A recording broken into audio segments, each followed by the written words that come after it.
In 2017, researchers at the University of California, Los Angeles published a study that read, "This is a longitudinal study examining the effects of Facebook usage on self-esteem over time.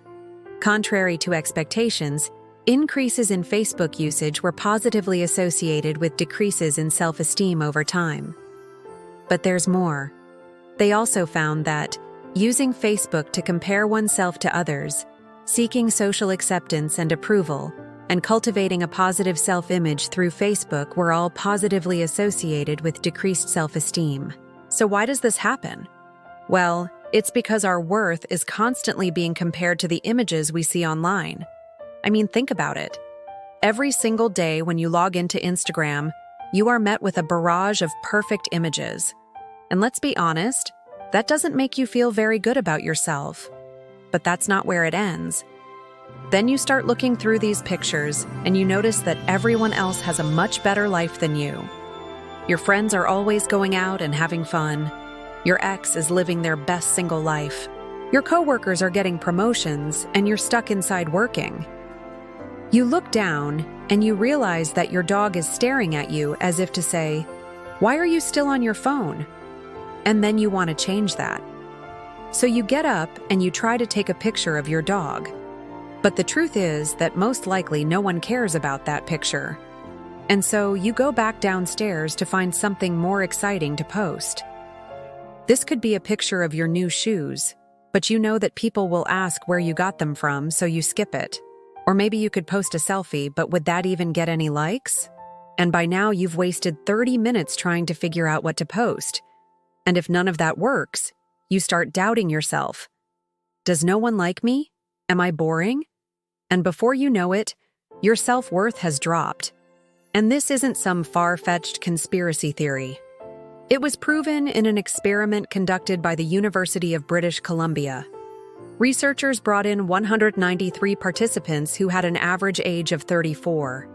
They divided them randomly into two groups and asked them to spend 6 minutes either writing about how they spent their day or thinking about how they wanted to improve their lives. The next day, the participants returned and repeated the process. But this time, they were asked to write about how they spent their day again and reflect on how their day could have been better. After 1 week, the participants who had to reflect on how their day could have been better reported lower self-esteem and greater loneliness. In other words, the participants who spent the least amount of time on social media had a greater sense of self-worth. But hold on, there's more. Not only do you waste your time on social media, but you're also losing money. That's right. A study found that young adults spend an average of $147 per year on buying followers. And according to Global News, teens are spending up to $400 on Instagram likes every month. That's just insane. But hey, what's another $400 among friends, right? Well, if you can relate to this, then don't worry, because you're not alone. And it gets worse. You know those late-night infomercials that show you how to become rich and famous? Yeah, well, social media is kind of like one giant infomercial for your life. It promises you fame, fortune, and happiness. But in reality, you're just left feeling empty and alone. The question is, why does this happen? Why do we allow ourselves to be manipulated by these false promises? Well, the answer lies in the way that social media platforms are designed. You see, social media sites are built to be addictive.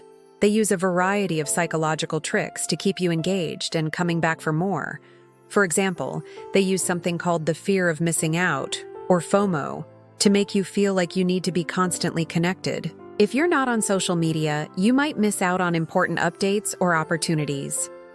To combat this, you can unsubscribe from all email newsletters, turn off notifications, and delete social media apps from your phone. But really, that's just the tip of the iceberg. So let's talk about why social media makes you feel bad about your body. Now, have you ever browsed through Instagram and noticed that everyone seems to have the perfect body? Models, influencers, and celebrities alike seem to have bodies that are flawless and enviable. But the truth is that these images are often heavily edited and filtered to create an unrealistic standard of beauty. When we constantly compare ourselves to these images, it's easy to feel inadequate and develop body image issues. We start to fixate on our perceived flaws and imperfections, which can lead to negative self-talk and low self-esteem. And the constant pressure to conform to these unrealistic beauty standards can be exhausting and emotionally draining. But the good news is that you don't have to fall victim to this societal pressure. By being aware of the dangers of social media and taking steps to protect your mental health, you can cultivate a positive body image and embrace your unique beauty. Next, let's talk about money. You know, that thing that everyone always wants more of? Well, believe it or not, social media can actually make you feel bad about how much money you have. How, you ask? Well, let me explain. On social media, it's easy to compare your financial situation to that of others, especially when everyone seems to be flaunting their latest purchases and expensive vacations. This constant comparison can lead to feelings of envy and dissatisfaction with your own financial situation. But here's the thing. Social media only gives us a glimpse into the lives of others. We only see the highlight reel, so to speak. We don't get to see the full picture of their financial situation or the sacrifices they may have made to achieve their lavish lifestyle. Comparing ourselves to these carefully curated images can give us a distorted view of their reality and make us feel like we're falling behind.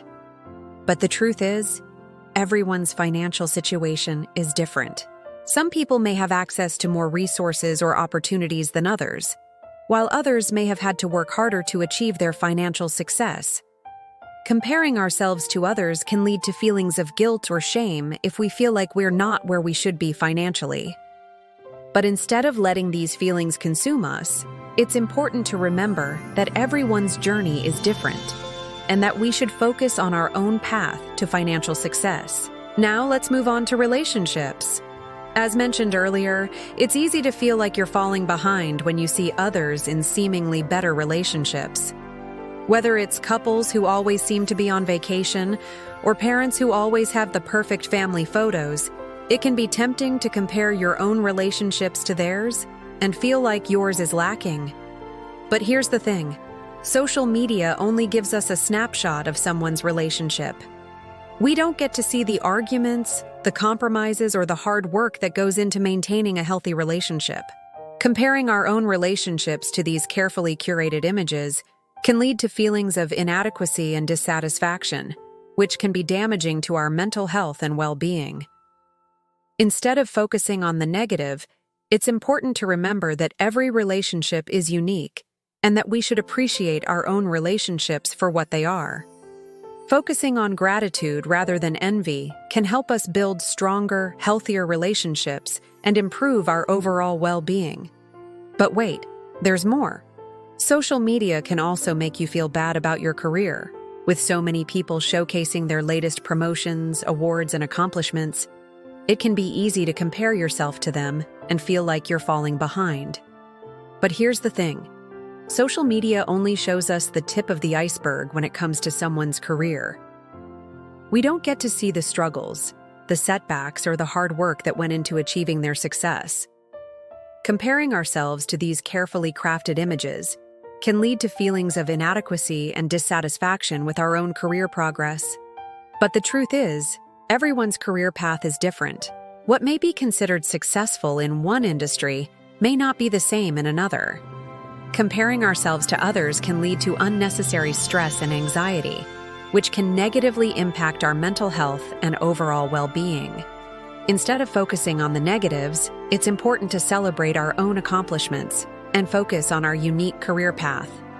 Remember, everyone's journey is different, and comparing ourselves to others can only lead to unnecessary stress and dissatisfaction. If you agree with this, let us know in the comments below. And don't forget to share this video with someone who needs it.